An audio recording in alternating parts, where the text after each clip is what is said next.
Spider-Man turns 60 this year, but the iconic Marvel superhero will forever be ingrained in our pop culture consciousness as a teenager. One of the things that Stan Lee and Steve Ditko kind of stumbled into, I think, was when they took the concept of the teenager, which was relatively a new concept even in sociological terms, and decided that they could turn the superhero into an allegory for that pain of being a teenager. And I think that has persisted through many, many versions of Spider-Man, that he remains the superhero who is relatable precisely to the degree that he's misunderstood, that he's insecure, that he tries to do the right thing, but it isn't always recognized that he's done so, that there is no reward for being Spider-Man, and yet he continues to do it. I think a lot of people empathize with and respond to that.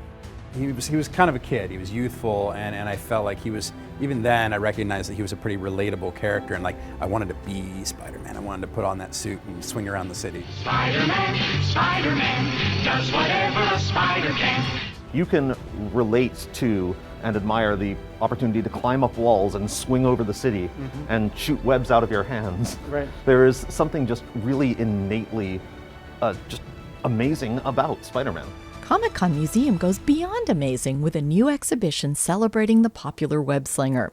The exhibit was co-curated by Ben Saunders and Patrick Reed. We have 60 years worth of pop cultural material to draw upon from across pretty much every available media platform. We are very conscious of the innate power of the museum medium to tell stories.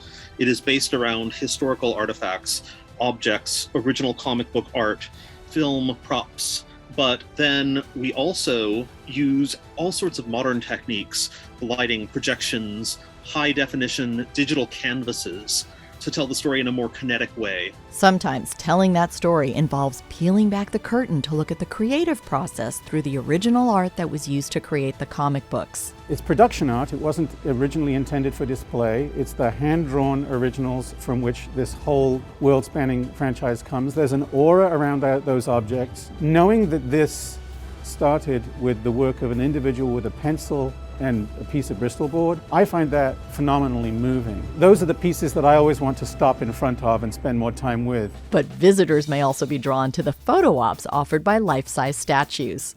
I'm standing next to one of my favorite pieces in the whole thing, because we've never brought him to life in any like this anyway. This is a one-to-one. If he were real, this is exactly how big he'd be. Spiderham represents another amazing thing about Spider-Man. Any one of us, including a pig, could be him. Some of that comes back again to that key idea about design. A mask that covers the entire face, that was a genuinely unusual design choice for the superhero genre in the 1960s, but it allows a different kind of imaginative engagement. There's an entire Spider-Verse that has been spawned out of that. Right. And it is a character that, it is a blank mask.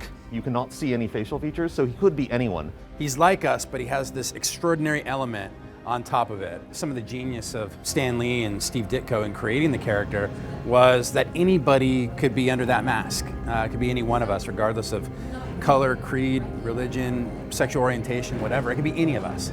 And any of us can learn from Peter Parker about what we want to be and to stand up for in a world where things not only go wrong, but often are wrong. It's something that is built into the Marvel Universe since the 1960s. In particular, Stan Lee's position against bigotry, against racism, that was an absolutely and sincerely held belief, which he wanted to inject into the story material from at least the mid-60s onwards.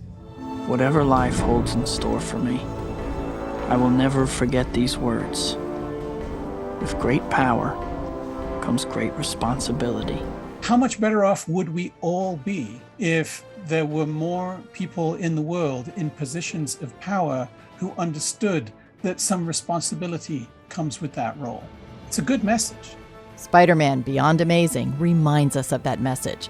It'll also make your spidey senses tingle with its marvelous look at the legacy of an iconic character. Beth Accomando, KPBS News. Thanks for watching. I'm Beth Accomando, and I love covering arts and culture here in San Diego for KPBS. If you enjoyed this video, please hit the like button and then subscribe and check out my playlist. Thanks.